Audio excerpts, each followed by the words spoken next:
Okay, let's talk about the paintbrush.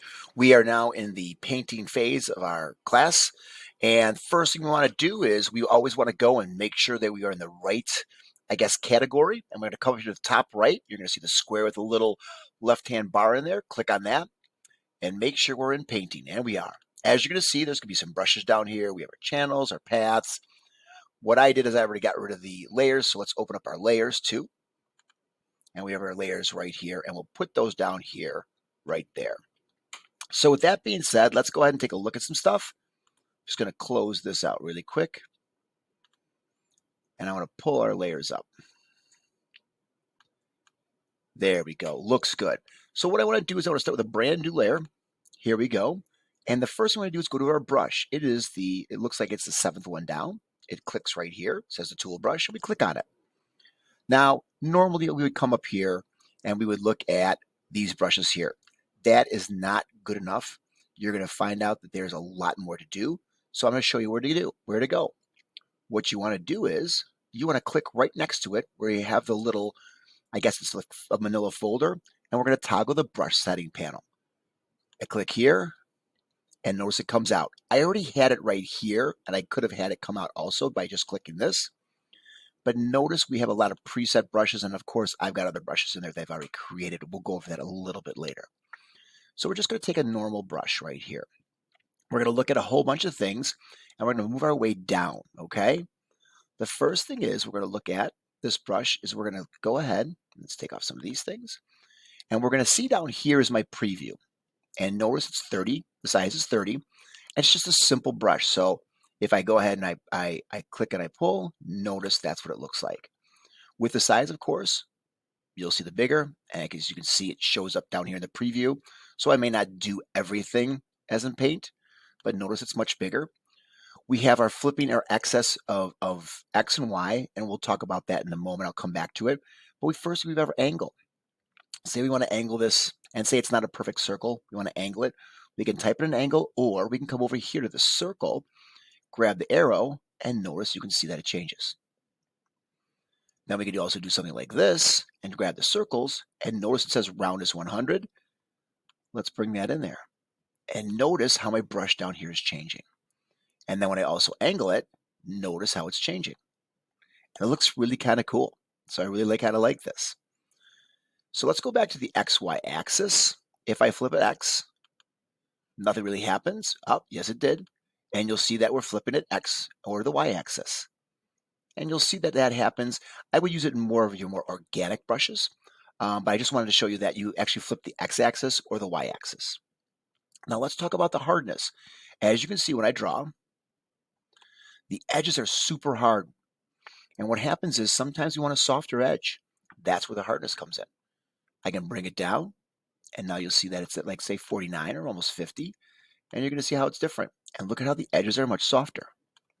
And I could actually even bring it way down to 0. And I would think about this as like a spray brush or like an aerosol can or how would I do it? What they use for graffiti, when you're using the air can in the middle's very intense, and the outside actually kind of fades off. So yeah, I'm having a brain fart. I can't figure out what it is. You guys are probably screaming at me that you know what it is, but it's what graffiti artists use it. It's a spray can, and that's what it is. Now, a cool thing is we also have, and I'm going to put the hardness up so you can see this a little bit better. We have our spacing. Spacing's at 1 right now, but notice if I give it some spacing, you're going to see there's spaces in between my actual piece here. So when I do it, notice it's you can see how it kind of makes that texture. I go to a point where it goes all the way to where you see it like this. And it's pretty neat. You could play with your spacing. Mind you, I can keep doing this over and over again. I get a really kind of cool texture. That's what I would use this for mostly, is when you want to get some form of texture for sure. Okay, let me go ahead and get rid of some of these paints. And we're going to move on to the next phase. But this is the main part of the brush. And as you can see, I've got all kinds of different brushes. I've got everything from, I've made the Egyptian eye, boom, something like that. And again, I will go over this to even a handprint. So it looks like that. And it's really kind of neat. So My brushes become are saved. I don't know if yours are going to save if you're using the school computer, but give it a try and we'll see how it goes. All right, with that being said, let's go back to my brush that I had.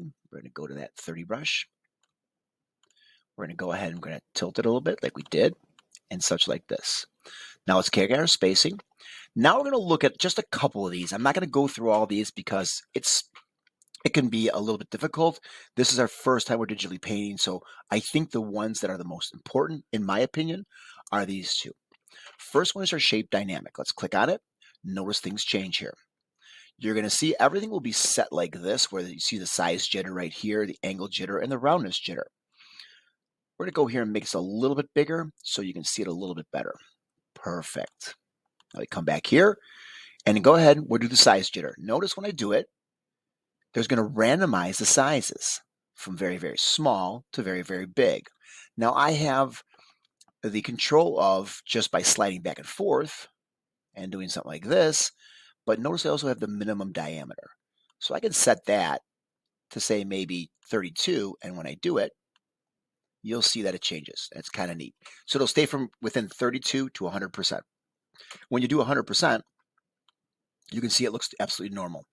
So the lower the number, the more you're going to have a difference. Now we're going to have our angle jitter. Same thing, randomness. When I hear jitter, I want to think random. That's just what I think, but I think it might help you. So do the angle jitter and notice how they're changing. Notice the difference and how it is. It is not any specific pattern. It's just something that just happens, and that's what the computer generates. It's really kind of neat. And I can go all crazy. I mean, literally something like this. So say I want to, have somebody throwing rice on the ground, or I want to put rice on the ground after we're doing a picture of this couple getting married. They're throwing rice, and it's all on the ground, or maybe a bird eating the rice afterwards. Well, notice I can also do what they call the roundness jitter. Let me go back and pull this back a little bit so you can see this a little bit better. I'm going to pull in what happens here. Okay. Notice the roundness. It looks two-dimensional, and it is two-dimensional. But when I go roundness jitter, you're going to see how they're going to kind of rotate. Oh, we want to take that down to here. And notice how they're rotating left and right. Some are thinner, some are thicker, totally different. Like the planes are changing. And it's really, really kind of neat how that works. And notice I can get all kinds of different things. Yes, we can go ahead and put the size jitter in there too. And we can have some stuff that's really kind of cool. Let's do a minimum of like, say 20. And when you do that, you get something really kind of neat. Again, nice texture, really cool things. And let's angle this up too. And notice how these all work together. Okay, so that's my shape dynamic. We're almost done. I know this is a long video, but let's go to the next one. Let's go Control Z. Boop, boop, boop, boop, boop, boop, boop. We're going to take off the jitter, so we're going to unclick that. Notice the standard. We're going to go to scattering. Scattering is another cool one too. Notice scatter. When I click it, they're literally scattering. So when I paint, it's a random scatter. Now notice they're just going in this direction. They're going kind of like vertical. Notice I can do both axes up here. Click it, and you're going to see they go all different directions. And I really like that too. Okay.